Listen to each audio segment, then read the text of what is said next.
Hi, welcome to our five-part video series on how to prepare for the holiday time and remove stains from your carpets in the event that an accident happens.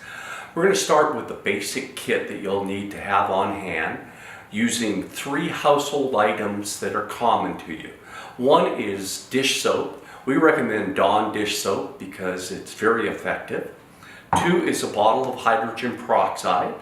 Three is white distilled vinegar, not the red wine vinegar, please.